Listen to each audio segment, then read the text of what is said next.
Massive search operation continues for missing Indian Air Force AN-32 aircraft which disappeared with 13 people on board yesterday. Information and Broadcasting Minister Prakash Javadekar flags off 17 new DSNZ vans, says autonomy of Prasar Bharati is important and should be maintained. Arunachal governor says the tribes of the state are imbued with spirit of patriotism and has carried forward ethos of nationalism in true spirit.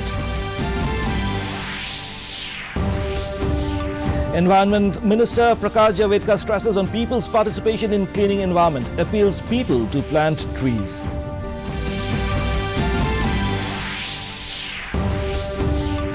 And in ICC World Cup, Sri Lanka takes on Afghanistan in second round-robin match at Cardiff. Pakistan defeats England by 14 runs last night. Good evening, viewers, and welcome to the Northeast News Bulletin. This is Hansraj, and now with the details. The search continues for Indian Air Force AN-32 aircraft which went missing after taking off from the Jorhat Air Base in Assam yesterday.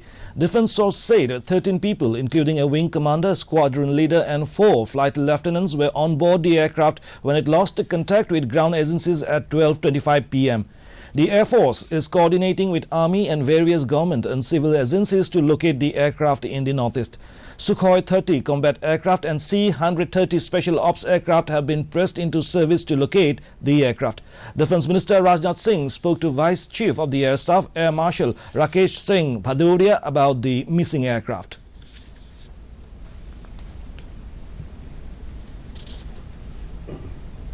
The Kasturi Rangan Committee has revised the draft new national education policy and effected some changes in the three language formula. The committee yesterday informed the government that there had been an inadvertent error in the draft submitted for public feedback. The committee said the revised draft has now been uploaded for feedback from states and public for a period of 30 days. The government has clarified that the draft was recommendatory and has been revised to say the students be given flexibility over choice of language under the three-language model in the schools. In the revised draft, the choice of available language has been left to the state boards. HRD Secretary R. Subramaniam has reiterated that the draft is not government policy but recommendations of the committee. Information and Broadcasting Minister Prakash Javadekar today said the autonomy of Prasar Bharati is important and should be maintained. After flagging off the newly acquired 17 digital satellite news gathering or DSNZ vans of DD News in New Delhi, Javadekar said Prasar Bharati should look for new avenues in the era of the digital expansion. He said Doordarshan's credibility has been increased in the last 5 years. Information and Broadcasting Secretary Amit Khare said, due to authentic news, Doordarshan and All India Radio are way ahead of other channels. Prasar Bharati Chairman A. Surya Prakash and CEO Shashi Shekhar Vempati were also present on the occasion. ये प्रसारण होता है अन्य channels का, लेकिन news gathering भी समाचार इकट्ठा करना स्पॉट पर भी डीजी वैन हो और उससे जाए तो एक दर्शक को बहुत अच्छा अनुभव आएगा. The two-day session of the 7th Arunachal Pradesh Assembly, which began from Monday, concluded today. On the second day, today's senior BJP MLA P.D. Sona, which was unanimously elected Speaker of Arunachal Legislative Assembly, while BJP MLA Tesam Pongte was also elected unanimously as Deputy Speaker of the Assembly. Addressing the first session of the 7th Assembly, Governor Brigadier Dr. B.D. Mishra, retired, said that each tribe of Arunachal Pradesh is imbued with the spirit of patriotism and has carried forward the ethos of nationalism in its true sense. He said that the government has adopted a mission mode approach for implementing initiatives under Digital Arunachal Mission. The governor said that the state has achieved 100% electrification under Deen Dayal Upadhyay Gram Jyoti Yojana and Subhagya scheme. इस सदन को चलाने के लिए, इस अगस्त house को चलाने के लिए मैं भी कोशिश करूंगा.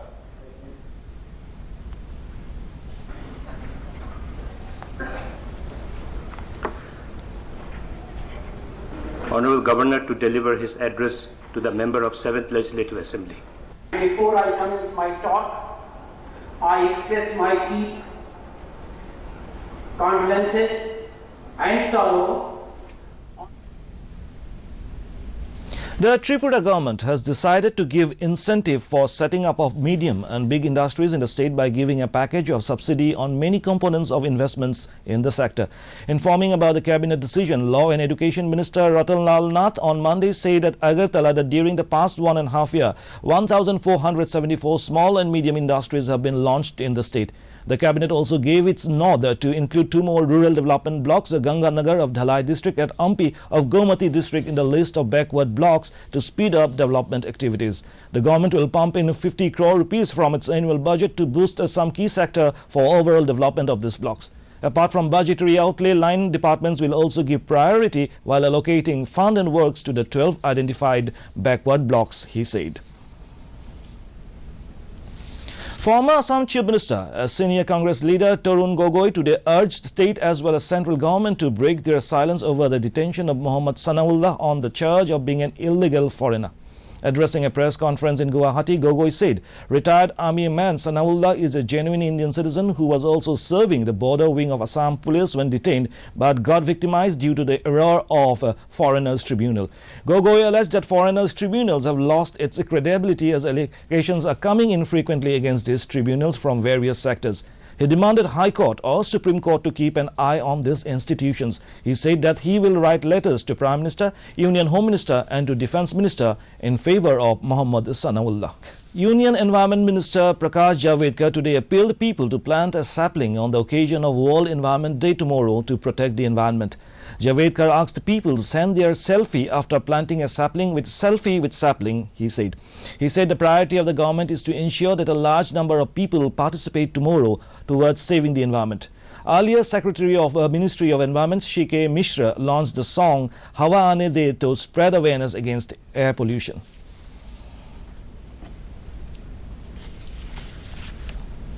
I am very happy to announce that millions of people want to participate in tomorrow's Environmental Day.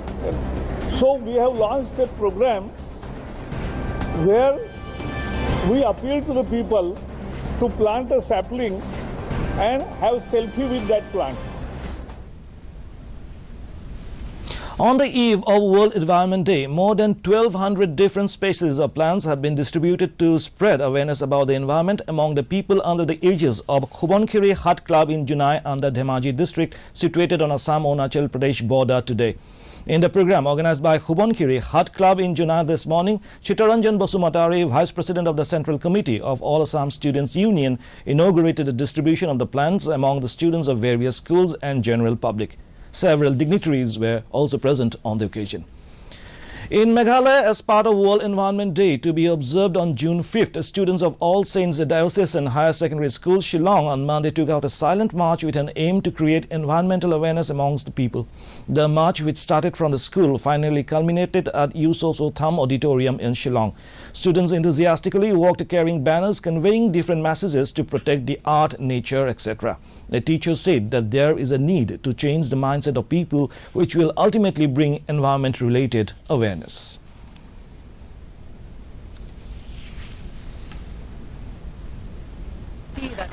today we were able to organize this walk around town, hopefully creating awareness to all the passers-by, to the society in Shillong in general, that our environmental situation is really a crisis. Although Mizoram government has taken extra efforts to prevent forest fire, 70 villages within Tlabung Forest Division experienced a drastic increase in forest fire than previous year. Tlabung Environment, Forest and Climate Change Department DFO PC Laltan Puya said they recorded 274 incidents of forest fire within their area in the past year, whereas 336 incidents of forest fire have been recorded this year between February and April. This frequent and increased forest fire have wasted 282 hectares of forest land. In ICC World Cup, Sri Lanka were 182 for 8 wickets in 33 overs against Afghanistan when rain stopped play in the second round-robin match at Cardiff this afternoon. Earlier, Afghanistan won the toss and elected to field first. Last night, Pakistan defeated England by 14 runs. Meanwhile, Prasar Bharati CEO Shashi Shekhar Vempati has said that All India Radio will broadcast a live commentary of the World Cup every day starting from tomorrow.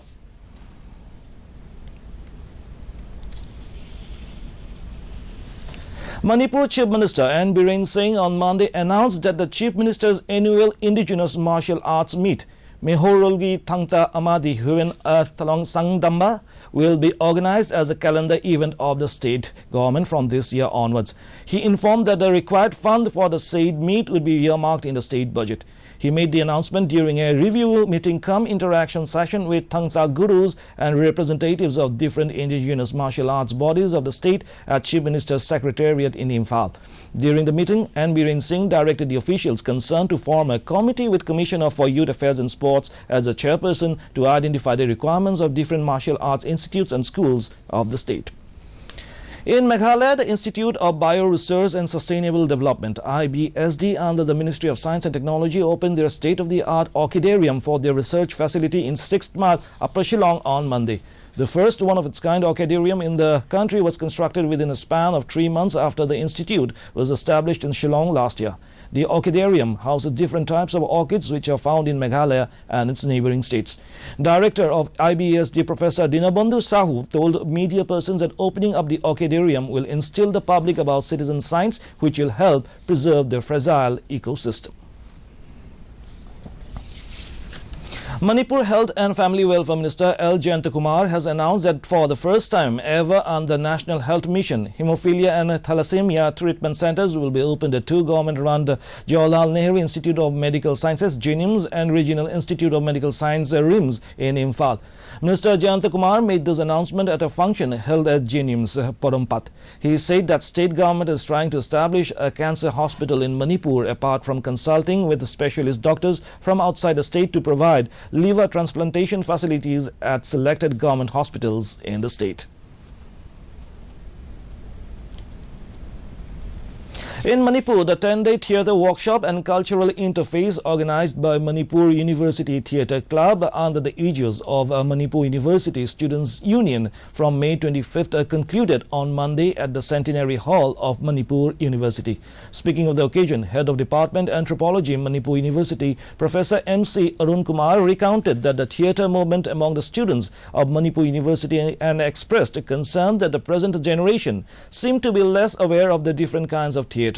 After the formal function, a workshop production play titled Kebu Keoba was directed by Oasis Sohgazam based on the Manipur folktale was also staged. And that brings us to the end of this evening's bulletin. Thank you for tuning in. Namaskar.